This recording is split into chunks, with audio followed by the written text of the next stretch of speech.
하나님의 아들 예수 그리스도께서 육신을 입고 이 땅에 오신 33년 동안, 아니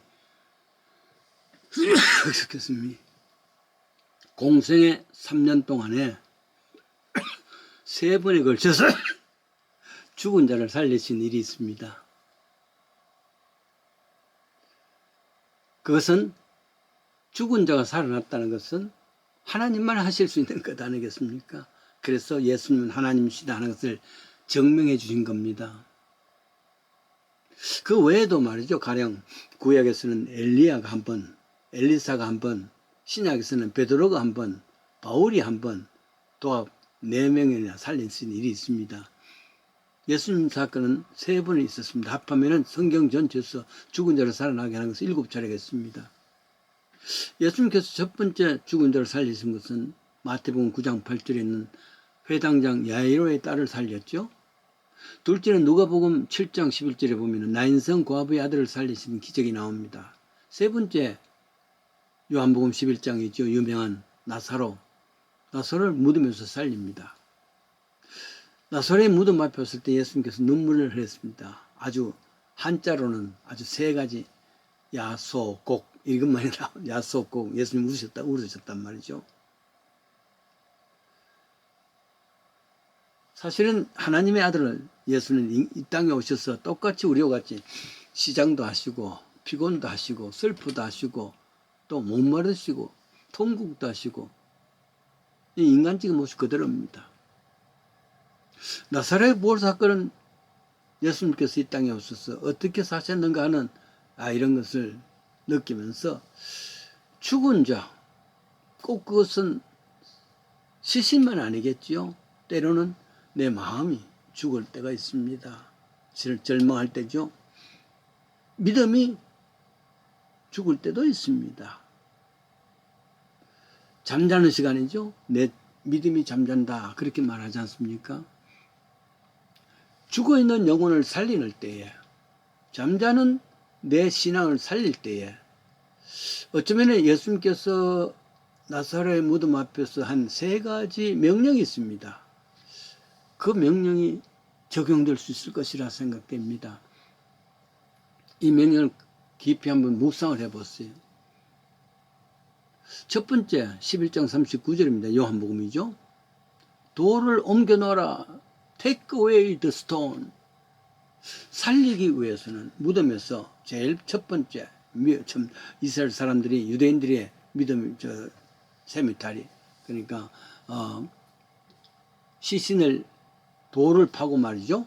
시신을 넣고 그 앞에 큰 돌을 막아 놓는단 말이죠. 혹시 짐승들이 들어갈까? 혹시 누가 시신을 훼손할까? 그렇게 했겠죠. 그러니까 그 이상은 더 볼 수가 없는 상황이 됩니다. 제일 먼저 그 시신을 부활시키기 위해서 해야 될 것은 뭐냐면 무덤에 돌을 옮겨야 된단 말이죠. 그래서 take away the stone. 이 말씀을 가만히 기억해 보면은 믿음이 죽어갈 때, 또 죄 가운데 죽어갈 때 하나님과 나 사이에 가로막힌 그 죄죠. 가로막힌 것을 일단은 옮겨야 된다. 그래서 돌을 옮겨 놓으라 그렇게 나누겠습니까? 무덤에 막힌 돌을 일단 옮겨야 나사로를 직접 볼 수가 있습니다.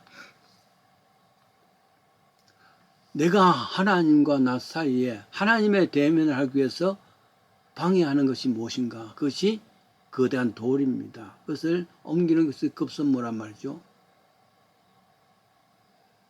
죄의 돌은 오직 예수님만이 옮길 수가 있습니다. 그러니 제일 먼저 해야 할 일은 예수를 믿는 겁니다.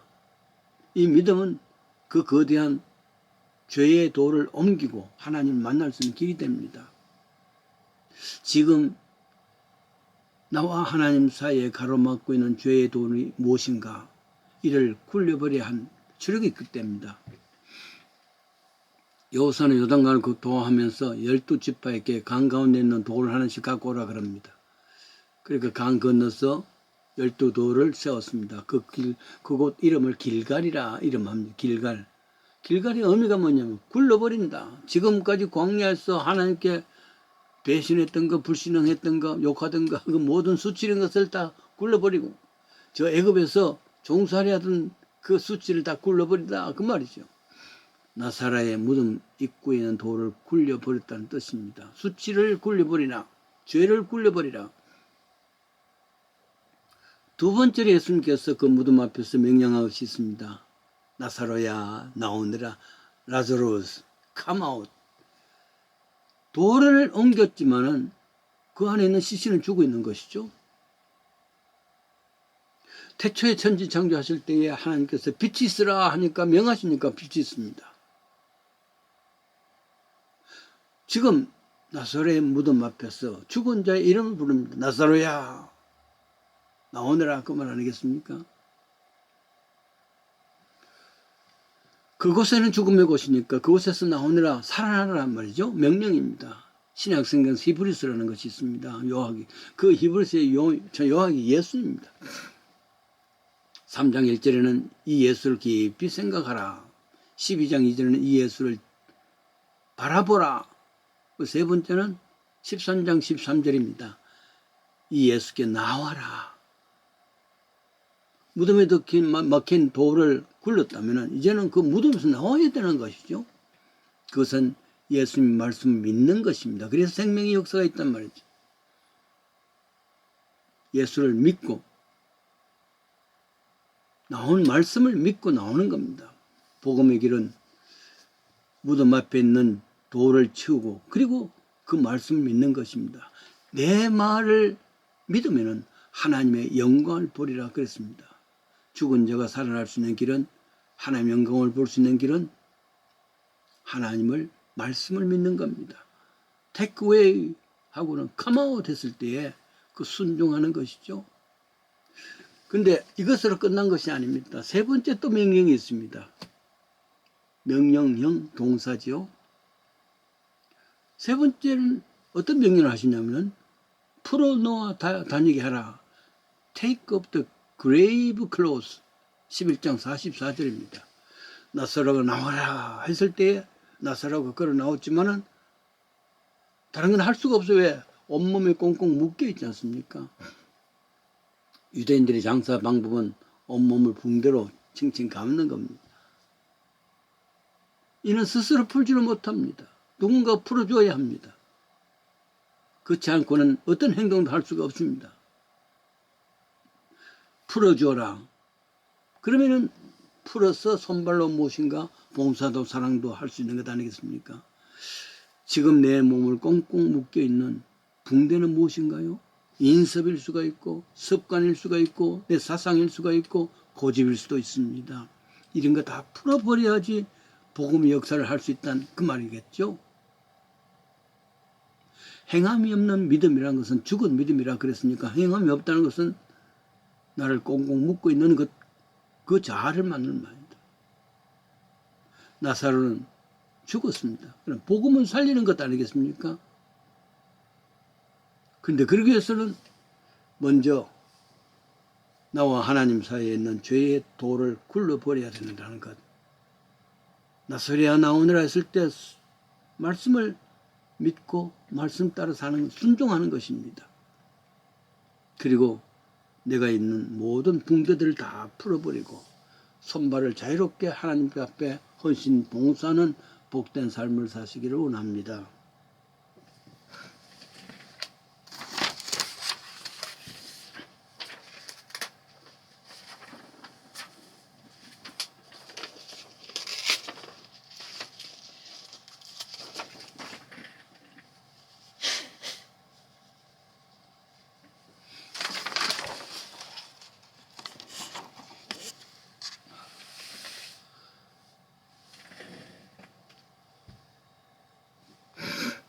넘버 449,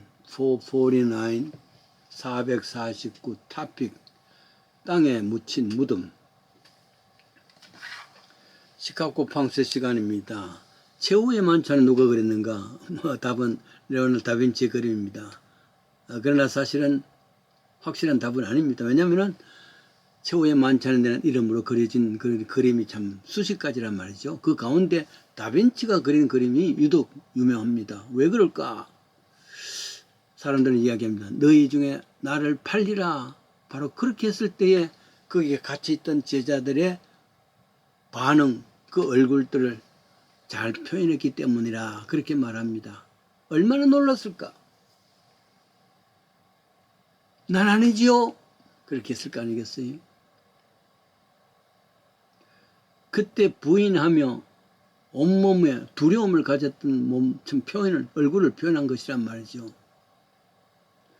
너희 중에 하나가 나를 팔리라 했을 때 제자들의 모습을 각기 다른 표현을, 얼굴들, 어떤 제자는 빵을 집다가 놀라서 응거추춤하면서 강하게 부정하면서 난 아닙니다.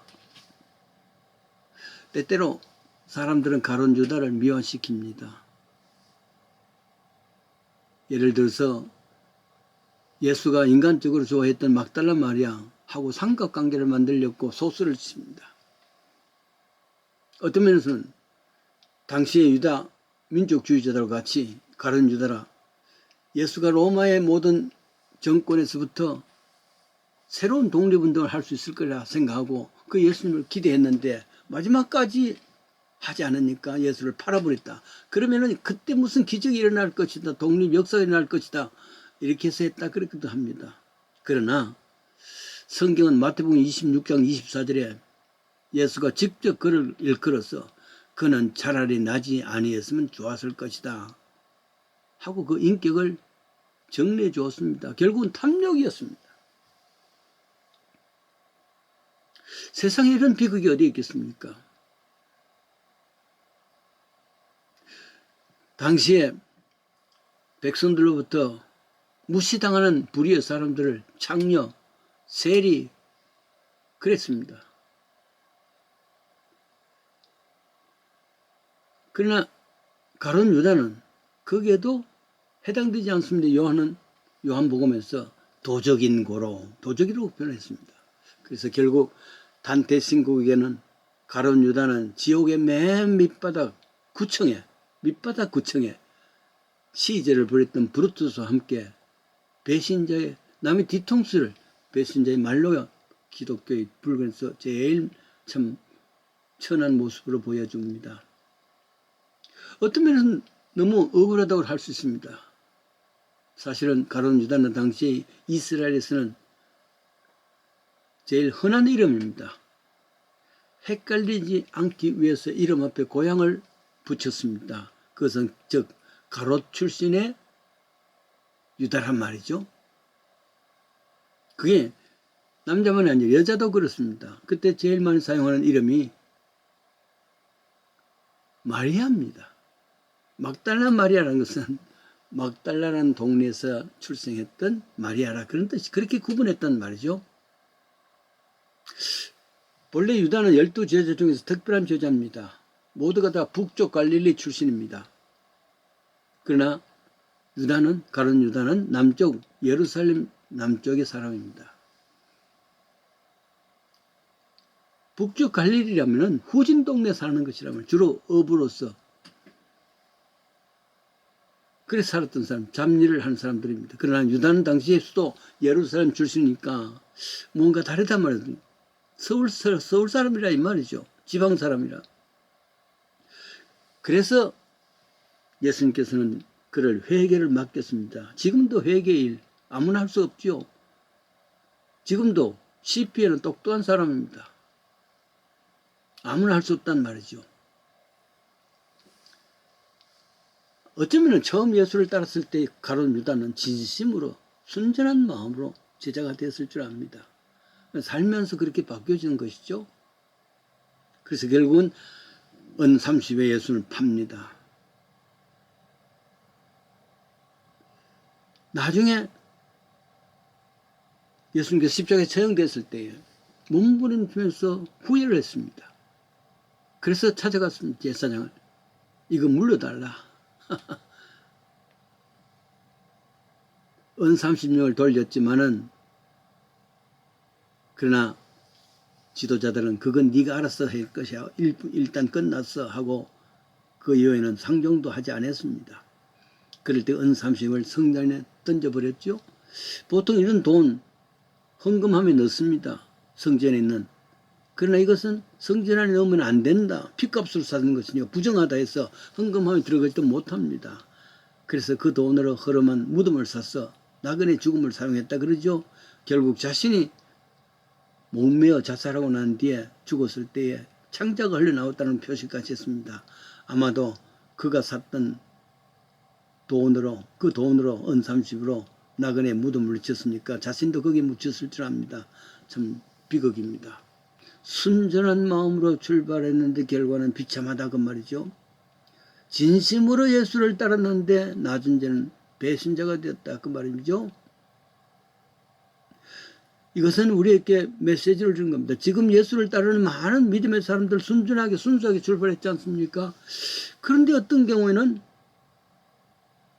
예수를 파는 자가 될 수 있다는 것 생각하면서 나도 그 중에 한 사람일 것이다. 그럴 수도 있다는 생각을 하면서 새로운 마음을 가져야지요.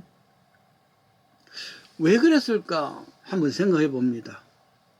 첫째로 그 실패는, 가룟 유다의 실패는 결국 예수와 함께 있으면서도 영적인 사람이 된 것이 아니라 영적인 변화가 없고 육적인 사람이었습니다. 가령 마리아가 아주 비싼